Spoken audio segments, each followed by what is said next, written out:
Justice Aminuddin Khan वफाकी आईनी अदालत के चीफ जस्टिस बन गए। जस्टिस अमीनुद्दीन ने आईनी अदालत के चीफ जस्टिस के ओहदे का हलफ उठा लिया। सदर मुमलिकत आसिफ अली जरदारी ने जस्टिस अमीनुद्दीन खान से हलफ लिया।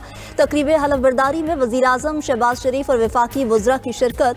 फील्ड मार्शल आसिम मुनीर, पाक फ़ज़ाइया और नेवी के सरबराहान भी शरीक हुए। Chief justice Pakistan justice Yahya Afridi, chairman senate की भी शिरकत। पहले मरहले में वफाकी आईनी अदालत के 3 जजेस ने भी हलफ उठा लिया। आईनी अदालत के सरबराह जस्टिस अमीनुद्दीन ने जजेस से हलफ लिया। जस्टिस हसन अजहर रिजवी, जस्टिस आमिर फारूक और जस्टिस अली बाकिर निशफी ने हलफ उठाया। चीफ जस्टिस वफाकी आईनी अदालत जस्टिस अमीनुद्दीन खान ने चार्ज संभालते ही काम शुरू कर दिया। साबिक डिस्ट्रिक्ट एंड सेशन जज मोहम्मद हफीजुल्लाह खान रजिस्ट्रार आईनी अदालत तैनात। मजहर भट्टी सेक्रेटरी टू चीफ जस्टिस वफाकी आईनी अदालत होंगे। उधर वजारत कानून ने वफाकी आईनी अदालत के 6 जजेस का नोटिफिकेशन जारी कर दिया। नोटिफिकेशन के मुताबिक जस्टिस हसन अजहर रिजवी जस्टिस आमिर फारूक आईनी अदालत का हिस्सा होंगे। जस्टिस अली बाकिर नजफी, जस्टिस के आका भी आईनी अदालत में शामिल। जस्टिस रोजी खान और जस्टिस अरशद हुसैन शाह भी वफाकी आईनी अदालत में बैठेंगे। जस्टिस के आका कल बतौर जज वफाकी आईनी अदालत का। जस्टिस मंसूर अली शाह और जस्टिस अतर मिनुल्लाह के इस्तीफे मंजूर। सदर मुमलिकत आसिफ अली जरदारी ने सुप्रीम कोर्ट के दोनों जजेस के इस्तीफे मंजूर किए। दोनों जजेस गुज़श्ता रोज अपने ओहदों से मुस्ताफी हो गए थे। इस्तीफों की मंजूरी का नोटिफिकेशन भी जारी कर दिया गया।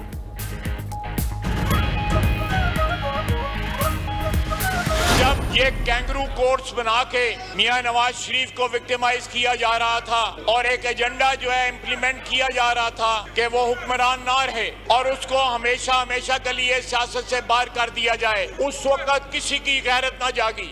अब वो शायरी भी करते हैं। सियासत करने वाले जज अब शायरी कर रहे हैं। एक तरमीम पर 2 जजेस की गैरत जाग गई। जब सियासी इंतकाम लिया जा रहा था तब किसी की गैरत नहीं जागी। वज़ीर दिफा ख्वाजा आसिफ का कौमी असम्बली इजलास में इज़हार ख्याल, कहा कि नवाज शरीफ को साजिश के जरिए ओहदे से हटाया गया। उस साजिश को अमली जामा पहनाने में अदलिया का किरदार सामने है। अतहर मिनल्लाह मुशर्रफ के सूबाई वजीर रहे। इसी ऐवान में बैठकर 52 बिल रात को पास किए गए। अब किसी को कोई रियायत नहीं दी जाएगी। अपोजिशन को फैसला करना होगा ये आइन के वफादार हैं या एक शख्स के। 27वीं आईनी तरमीम की मंजूरी और सुप्रीम कोर्ट जजेस के इस्तीफे। लाहौर, कराची, हैदराबाद और कोयटा बार एसोसिएशन की हड़ताल। अदालती कार्रवाइयों का बायकॉट किया। सिंध हाई कोर्ट में वकला की हड़ताल और एहतजाज के बायस आज की कॉज लिस्ट मनसूख। हैदराबाद में भी अदालती सरगर्मियां मुअत्तल। वकला का 27वीं आईनी तरमीम के खिलाफ मज़ाहमत का ऐलान। कोयटा में भी ऑल पाकिस्तान वकला एक्शन कमेटी की 27वीं आईनी तरमीम की मुखालिफत।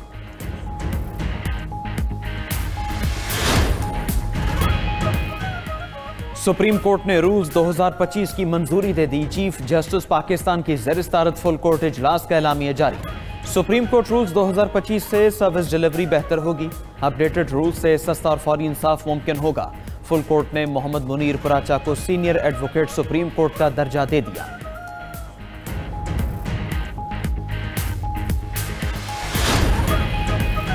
आर्मी, एयरफोर्स और नेवी तरमीमी एक्ट सेनेट से मंजूर। प्रैक्टिस एंड प्रोसीजर तरमीमी बिल भी ऐवान बाला से मंजूर हो गया। वफाकी वज़रा इसहाक डार, ख्वाजा आसिफ और तारिक फजल चौधरी ने तीनों बिल पेश किए। PTI और JUI के अराकीन की बिल्स की मुखालिफत, भरपूर एहतजाज किया। सेनेटर हमायूं महमद और कामरान मुर्तज़ा का बिल्स को कमेटी में भेजने का मुतालबा मंजूर न हुआ। चेयरमैन यूसुफ रजा गिलानी ने कहा कि बिल्स कमेटी में भेजना होते तो ऐवान की राय की क्या जरूरत थी। सेनेट से मंजूर कवानीन तौसीक के लिए सदर मुमलिकत को इरसाल कर दिए गए। उधर 27वीं तरमीम बाकायदा आइन का हिस्सा बन गई।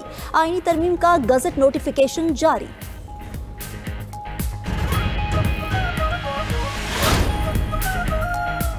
अपोजिशन इत्तेहाद का 27वीं आइनी तरमीम के खिलाफ अगले जुमे को यौम सियाह मनाने का ऐलान। अपोजिशन इत्तेहाद तहरीक तहफ़्फ़ुज़ आइन पाकिस्तान का हंगामी इजलास। महमूद अचकज़ई, बैरिस्टर गौहर, सदक़ा अख्तर मेंगल और दीगर रहनुमाओं की शिरकत। इजलास के लामी में कहा गया कि पीर को अरकान पार्लियामेंट कौमी असम्बली से सुप्रीम कोर्ट तक मार्च करेंगे। खैबर पख्तूनख्वा असम्बली में 27वीं आइनी तरमीम के खिलाफ करारदाद पेश होगी। आइनी तरमीम आइन की बुनियादी ढांचे के खिलाफ है। इससे अदलिया को इंतजामिया के मातहत कर दिया गया। आइन को इसकी असल शक्ल में बहाल किया जाए।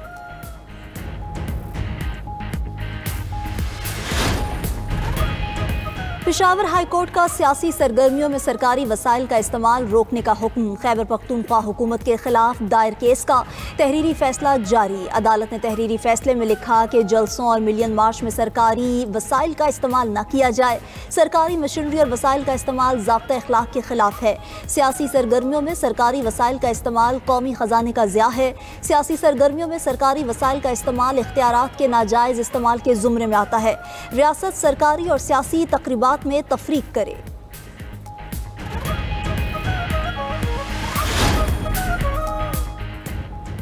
गवर्नर खैबर पख्तूनख्वा का सियासत में सरकारी वसाइल के इस्तेमाल पर पाबंदी का खैर मकदम फैसल करीम कुंडी ने अदालती फैसले पर रद्द-ए-अमल में कहा कि देर आए दुरुस्त आए। पीटीआई ने हमेशा सरकारी मशीनरी का इस्तेमाल करके इस्लामाबाद पर चढ़ाई की।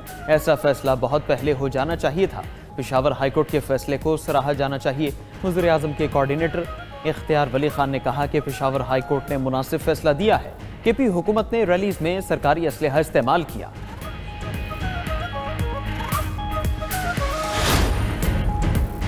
हुकूमती फंड्स पर किसी को भी जाती तशहीर की इजाज़त नहीं। सियासी इख्तलाफात अपनी जगह, लेकिन अमन हमारा मुश्तरका हदफ है।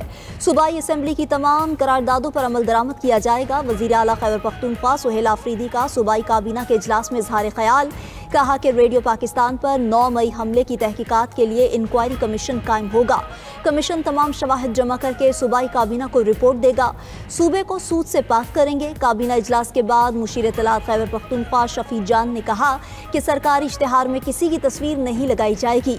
पेशावर हाई कोर्ट को मशवरा है दीगर गैर आईनी चीजों को भी देखे। पीपल्स पार्टी ने राजा फैसल राठौर को वज़ीर-ए-आज़म आज़ाद कश्मीर नामजद कर दिया। वज़ीर-ए-आज़म आज़ाद कश्मीर चौधरी अनवारुल हक के खिलाफ तहरीक अदम-ए-एतमाद भी जमा। आज़ाद कश्मीर कानून साज असम्बली के इजलास 17 नवंबर पीर को तलब। तहरीक अदम-ए-एतमाद पर 25 अरकान असम्बली के दस्तखत मौजूद। अपोजिशन इत्तेहाद को हुकूमत साजी के लिए 36 मेंबरान की हिमायत हासिल। रहनुमा पीपल्स पार्टी राजा परवेज अशरफ ने मीडिया से गुफ्तगू करते हुए कहा, हमारे नंबर्स पूरे हैं। आज़ाद कश्मीर में पीपल्स पार्टी हुकूमत बनाएगी। फैसल राठौर बेहतरीन अंदाज में हुकूमत चलाएंगे।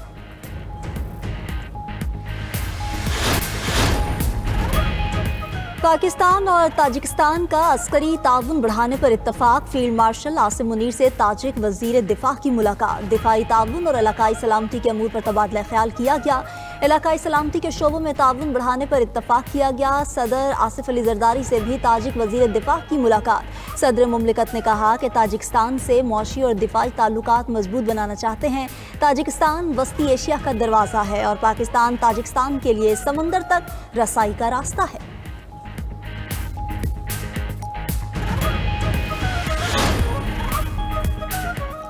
अमरीकी नाज़िमुल उमूर नटाली बेकर की नायब वज़ीर-ए-आज़म इसहाक डार से मुलाकात। IT और अहम मादनियात के शोबों में 2 तरफ़ा ताउन बढ़ाने पर इत्तिफाक। मुआशी और सरमायाकारी के शोबों में ताउन बढ़ाने पर तबादला ख्याल हुआ। नायब वज़ीर-ए-आज़म का पाकिस्तान में अमरीकी कंपनीज की सरमायाकारी में बढ़ती दिलचस्पी का खैर मकदम। हरीपुर में गूगल क्रोम की असम्बली लाइन के क़याम के मनसूबे पर भी खुशी का इजहार किया।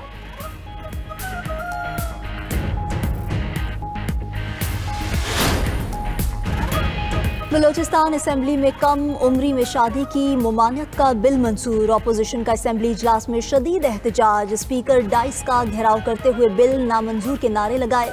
अपोजिशन और हुकूमती अराकीन के दरमियान सख्त जुमलों का तबादला भी हुआ। अपोजिशन लीडर बलोचिस्तान असम्बली का बिल को अदालत में चैलेंज करने का ऐलान। वज़ीर आला बलोचिस्तान सरफराज बुगटी ने कहा कि असम्बली ने कसरत राय से बिल मंजूर किया। कानून साजी करना हुकूमत का आईनी हक है।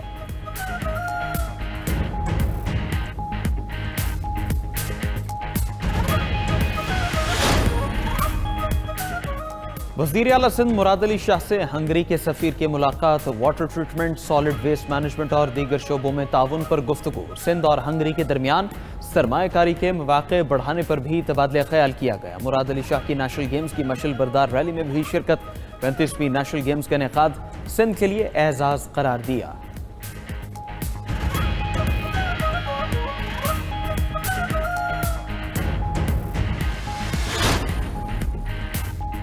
मुल्क में VPN सर्विस लाइसेंसिंग का आगाज। PTA ने VPN सर्विसेज के लिए 5 से ज़ायद कंपनीज को लाइसेंस जारी कर दिए। इक़दाम का मकसद महफूज और कानूनी VPN सर्विसेज की फ्राहमी को मुनज़्ज़म बनाना है। सार्फिन अब लाइसेंस याफ्ता कंपनी से बराह रास्त VPN सर्विसेज हासिल कर सकेंगे।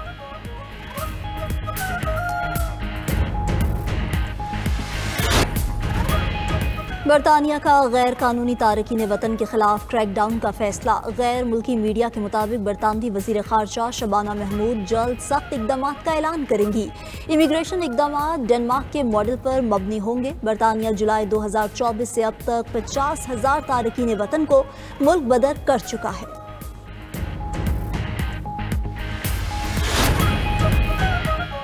बिहार असेंबली इंतखाबात में मोदी सरकार कामयाब।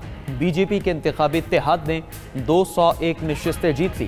कांग्रेस समेत अपोजिशन का महागठजोड़ खातिर खा कारकर्दगी न दिखा सका। बिहार असेंबली के इंतखाबात में टर्नआउट रिकॉर्ड 71% रहा।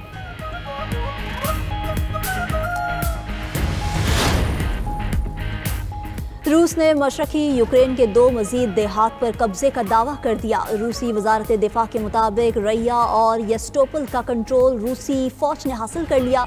रूसी अफवाज पुरएतमाद अंदाज में पेशकदमी कर रही हैं। उधर रूस के हमलों में 8 यूक्रेनी शहरी मारे गए।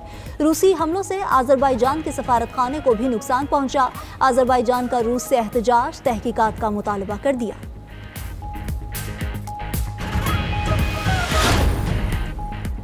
चीन का जापानी वजीर आज़म के ताइवान से मुताल्लिक बयान पर सख्त रद्द-ए-अमल। चीनी वजारत दिफा का कहना है कि ताइवान में मुदाखलत की गई तो चीन का हमला जापान के वजूद के लिए खतरा पैदा कर देगा। जापान ताइवान पर बाज रहे वरना फौजी रद्द-ए-अमल के लिए मजबूर होंगे। फौजी मुदाखलत पर जापान को भारी कीमत अदा करना होगी। चीनी वजीर खारजा ने जापान के हालिया फौजी और सिक्योरिटी इकदामात पर तशवीश का इजहार भी किया।